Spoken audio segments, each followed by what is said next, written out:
No, you guys deserve it. Hi, I'm Anjanette Brush, Taos County, one of your 5 Taos County commissioners. Thank you all for being here, especially thank you, Attorney General Torrez. Raúl Torrez is a career state and federal prosecutor who has devoted his career to protecting the most vulnerable among us, especially our children.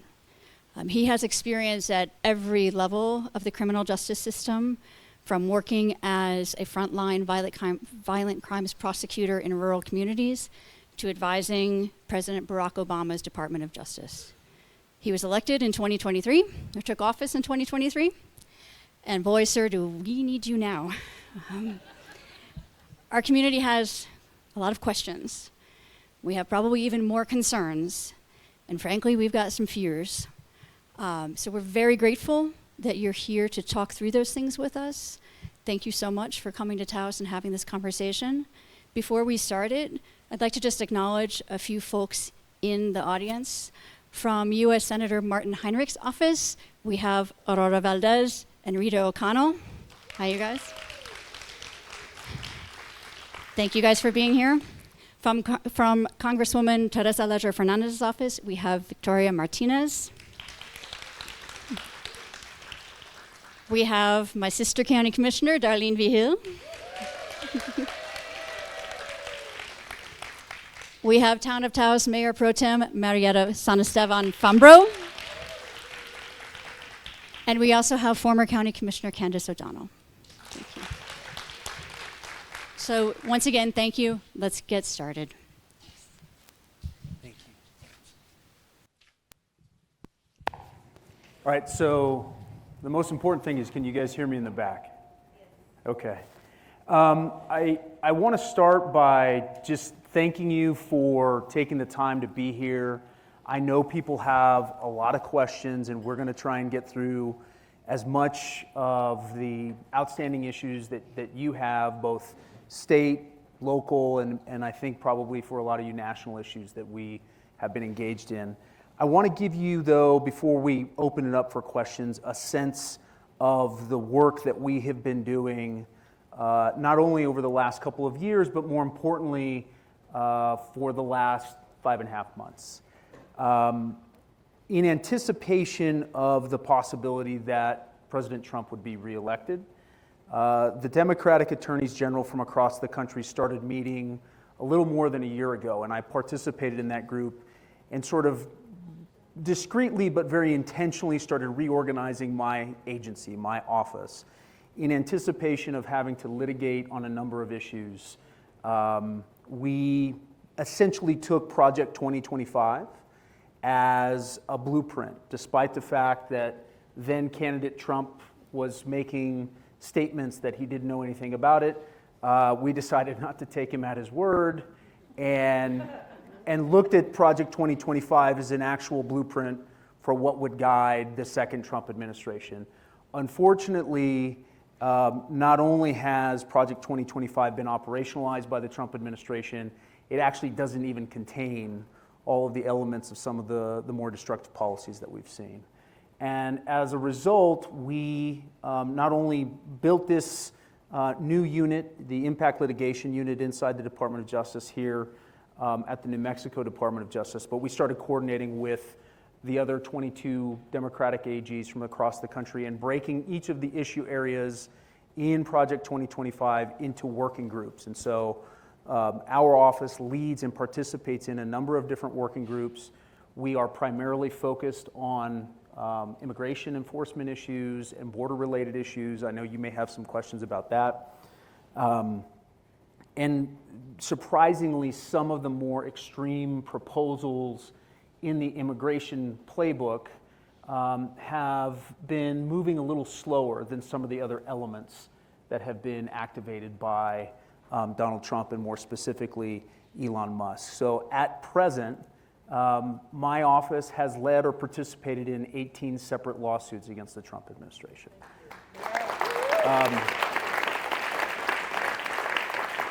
I will do my best to give you an update or status on as many of those as I possibly can, but you'll have to bear with me if you have very detailed questions about a particular funding cut or a programmatic impact. We may have to follow up with you later on because things are moving in multiple jurisdictions and in partnership with lots of different offices. In fact, we were in front of the International Trade Court this afternoon on a lawsuit over the tariffs that were imposed by the president. And so we were actually waiting for a ruling. When I was coming up from Albuquerque, we were live streaming the hearing that was occurring back east and trying to get a sense of what the court might do. In general, the way to think about the Trump administration's actions, and if you try to map on a coherent strategy, and it's pretty hard to do because it's not that coherent many times, but the through line in all of it is an attempt to broadly expand presidential power and presidential authority at the expense of the other two branches of government. Specifically, and most importantly, Congress. A lot of the actions that the administration has engaged in to cut funding from established agencies, established programs, or to undermine the programmatic elements that have been built into federal statutes are coming over the express will and the legislative purpose that previous congressional action has made effective in this country. In other words, he is trying to expand the power of the presidency in ways that are unrecognizable. Not only unrecognizable in the modern context, but as compared to any president that has gone before him. And you're absolutely right. The core argument that we are making is that these actions not only violate the federal law, but they violate the Constitution. And so one of the things that we are focused on is trying to defend the prerogatives of Congress, the power of the purse, the power of congressional leaders to establish the priorities of this country. And it makes it a little difficult because sometimes members of Congress aren't as active in defending their own prerogatives as maybe we would like them to be. But I also want to take a moment to sort of give the people in elected office in the Democratic Party or in the minority in Congress a little more grace than I think a lot of people have given them, because it's incredibly difficult when you're locked out of formal institutional roles to press people to try and demand that they do something. There's not a lot that can be done given the current position that they're in. They are doing what they can to raise their voices, to raise objections, but it's extremely difficult for them to be able to stop the formal machinery of government from moving forward. And they are, unlike past members of Congress, they don't enjoy the benefit of any cooperation or any support from the governing party at this point. So they are effectively locked out, and they are looking for and hopefully coming up with a more comprehensive strategy to hold the line against what I think are some pretty egregious breaches in our national tradition, in the rule of law, and again, in the constitutional context, and the very structure of our government. But one of the things that I want you to understand is that I don't have the luxury of waiting to see what members of Congress will do. I don't have the luxury of trying to figure out what the next iteration of a policy response to this kind of destructive behavior will be. My role is to fight to protect the rule of law and to fight and protect the Constitution, and that's what I'm going to do each and every day. So that's my commitment to you at a very basic level. Now, I know that there are a lot of folks who look at what happens inside the courtrooms, and it can be not only confusing, but frustrating. And part of that frustration is by design. It comes from the fact that the judicial branch is, by design, the slowest moving branch of government. And so a lot of times people will see something that comes out of the White House, and then the judicial response takes a little bit of time. It usually doesn't take us a lot of time to file a case. We are usually filing an action within 24, 48, 72 hours of an action. The very first case that we filed was the executive order that banned or sought to overturn birthright citizenship. We filed that within 24 hours.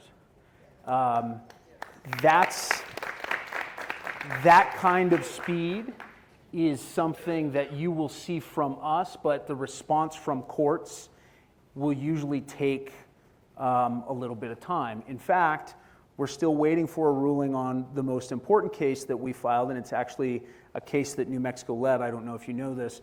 The one case that we led in the country, and the first state in America to personally sue Elon Musk, was initiated by New Mexico.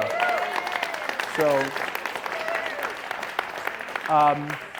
we are still waiting for a ruling before the district court in the District of Columbia. And I actually feel pretty good about the prospect that this judge will rule that Elon Musk's actions violated the Constitution and were undertaken in a way that sets aside the basic constitutional parameters that require someone who's using executive authority to be submitted to the Senate for advice and consent. That's the core of our case, is that somebody like this should not have control over any federal agency, much less dozens of federal agencies, who has not been submitted to the vetting process of the United States Senate. The problem, however, is that Elon Musk may well be on his way back to the state of Texas to try and rescue his companies by the time the judiciary comes down with its decision. And the other thing that I think everyone here should be very cognizant of is the fact that the administration has undertaken these actions not in the hopes of avoiding confrontation or litigation. They are actually hoping to have some of the cases that we have filed be filed so that they can then elevate some of these core questions beyond the district court level where we are winning into the courts of appeals and then eventually to the United States Supreme Court to try and validate and support this long, expansive view of executive authority. I don't know if any of you heard or saw any of the arguments that were presented in front of the Supreme Court just last week over whether or not we should be allowed to engage in and seek nationwide injunctions. But that was a key procedural issue. And to give you just a very quick snapshot on why that's so important, every single time we file one of these actions, if we are seeking relief to protect and preserve the legal rights of American citizens in the state of New Mexico, but across the entire country, we're asking district court judges to enjoin the administration from engaging in that behavior across the whole nation. It is a critical question, however, whether or not the Supreme Court will continue to allow district court judges to enjoin the administration's actions across the entire country. We don't yet know. Some of the responses that we got, some of the questions that came, mostly from the conservative justices on the court, indicated that they wanted to limit our right to nationwide or what are called universal injunctions because they are concerned about the idea that a single judge in a single district should be able to impede any administration from engaging in national policy that has obviously wide-reaching consequences. It's a difficult question and one that I want everyone to understand. The ruling on that case will have profound impacts on the reach of any legal remedy that we're able to secure from the court. But it's something that you really do need to pay attention to because it's the tool that we used in every case, whether it's HHS or cuts to Head Start or the cuts and conditions that have been placed on DOT grant funding and things of that nature. We always seek a nationwide injunction to stop unlawful or unconstitutional actions. So that's the state of play at a national level. Virtually none of what I have described to you is or was really on the radar of elected AGs. Most of my predecessors were mostly concerned about consumer protection issues only in New Mexico, water issues in New Mexico, occasional criminal cases. That's my day job, so I still do the day job. And then the night job is to focus on what's happening with a president who has gone way beyond the limits of our Constitution. And so I want to close this little intro by just appealing to everyone's sense of community. I think this is a really important thing for people to come together in community and have an understanding that, number one, you're not the only one who's looking at the news every night and getting a little freaked out and having some anxiety about the future of this country and what does it all mean. But what I would hope that you would do is to try and come together, right? Support one another and not let anger overwhelm what you plan to do. Whatever anger you feel, whatever frustration you feel, you need to convert that into action. You need to convert that into concrete steps and actions that can be taken, and it can be done at the local level.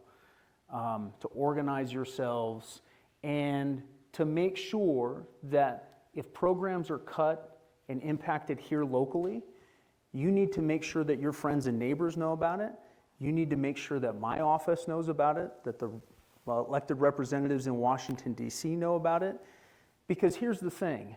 When you talk about what the administration is doing at a very abstract level, there's a tendency for certain people to lose a sense of the humanity that lies behind these policies, right? My mom and dad were public servants. My mom was a school teacher, my dad was a career prosecutor. When Elon Musk or Donald Trump get in front of a camera in the Oval Office and they talk about deep state bureaucrats going rogue and ruining America and wasting time and wasting the public's money, it is, for some people, an acceptable argument to make because they don't understand that they're talking about real people. They're talking about veterans that work at the VA. They're talking about people that work for the Forest Service. They talk about biologists that work on climate change and climate science. They're working on important issues. They're researching cancer, right? They're doing all of this important work, and they're like my parents. They get up every day. They go do difficult things. They usually don't get a whole lot of pay, but they do it because they believe in their community. And the more we can remind each other of the humanity and the impact that this is having on everybody, the more you make this unprecedented assault on our democracy real for people. And you have to do that. You have to make sure people understand that it's not just a budget cut, it's somebody that lives down the road that's lost their job or is going to lose their job. And if you do that, you make it real for people in a way that they can't look away from it. They can't avoid it. I'm not saying they're going to agree that that's a job that should be saved, but they have to face the consequences of it. And so it's hugely important that we not allow people's fear and anger and frustration to overwhelm you, to paralyze you, or to have us lose sight of the human consequences. And so here, I want to know how committed I am and the members of my team are to this fight and to this work, and we're going to get through it. We're going to get through it together. So let me have it. Let me hear the questions that you have. Very much. Yes, I mean, we're all reading in the news about various nonprofits here and across the state who are losing grants that had already been awarded, or in some cases they're in, year 2 of a multi-year grant and the funding got pulled. Yeah. Not trying to ask about specific instances, but just wondering, is there anything that the state of New Mexico can do to try to fight those, many believe illegal funding cuts or revocations of grants that have already been awarded by Congress and were coming from various government agencies? Thank you. Yeah, so the funding cuts, both the mainline programmatic funding and also to grant funding, are the subject of multiple lawsuits that we're engaged in right now. And I actually believe one of them just recently resulted in a preliminary injunction that was granted by the court. What that means on the ground is that the status quo should prevail while the administration appeals that decision to the circuit and then potentially eventually to the Supreme Court. But the larger issue that we have, number one, turns on first whether or not the administration is going to respect the court's order. And that is, I know, a real concern for everyone that we have spoken to. Interestingly, it's actually the one issue, if you look at sort of polling on the administration, the one issue that enjoys broad bipartisan support is respect for judicial opinions. Because at a very basic level, Americans understand that that core feature of our constitutional republic is the most important safeguard for the unchecked abuse of executive power. And unfortunately, as most of you know, this administration has disregarded pretty blatantly judicial orders. But they have done so in ways that are not predictable. So when it comes to funding cuts and things like that, they seem to be more respectful of the orders that have been issued by the district court. The one area where they are less respectful and more willing to disregard court orders seems to be in the immigration space. We've had several instances, high-profile cases, where a judge has ordered that someone not be removed, not be deported, be granted access to due process. That seems to be the one place where they are more willing to disregard those orders. It's a little early for us to tell whether or not the Supreme Court's going to sustain it, but if I had to guess, I would imagine that even the conservative justices on the Supreme Court are going to be very reluctant to grant a president the universal authority to do whatever they want to the federal budget. Because if you think about it, the next president to wield that authority may not be a conservative. And they may not be willing to grant that level of executive discretion to the next president if that president is not in alignment with their priorities and preferences. For the short term, I think one of the things that we really are going to have to focus in on is how the state of New Mexico can use its excess funding and its reserves and its surpluses to backfill some of that lost funding.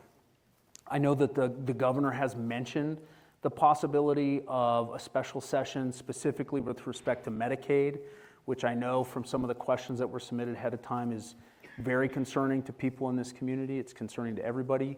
This state has, I think, still the highest number of enrolled members as a percentage of their population in Medicaid. So it would absolutely be devastating. It would be devastating to rural health care.